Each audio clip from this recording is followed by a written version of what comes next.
Comme la marche avec poubelle, c'est une discipline qui nécessite de l'endurance. Les championnats du monde d'aviron ont lieu cette semaine sur le lac d'Aiguebelette, en Savoie. L'équipe de France n'a plus remporté de titre mondial depuis 5 ans. Antoine Habert et Hélène Massiot ont suivi les rameurs tricolores il y a quelques jours lors de leur stage de préparation dans le Jura. Même à l'entraînement, ils sont à 100%. Mémorisez bien pour le travail à palette normale. À quelques jours des mondiaux d'aviron, l'équipe de France peaufinait les derniers réglages. Le travail est physique et il commence très tôt, dès 6 h du matin, par une sortie à vélo pour réveiller le corps et l'esprit.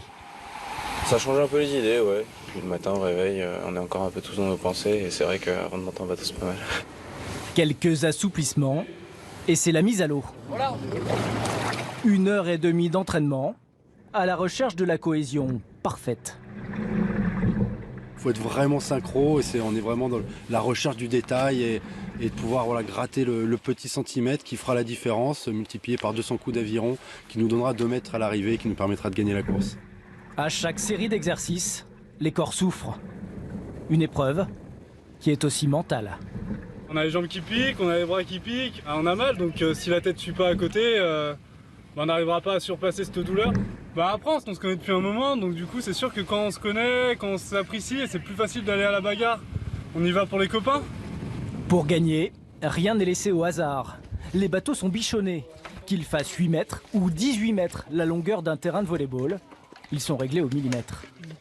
Si elle est trop inclinée, la palette va dans le fond de l'eau, on n'a pas d'appui qui se déplace.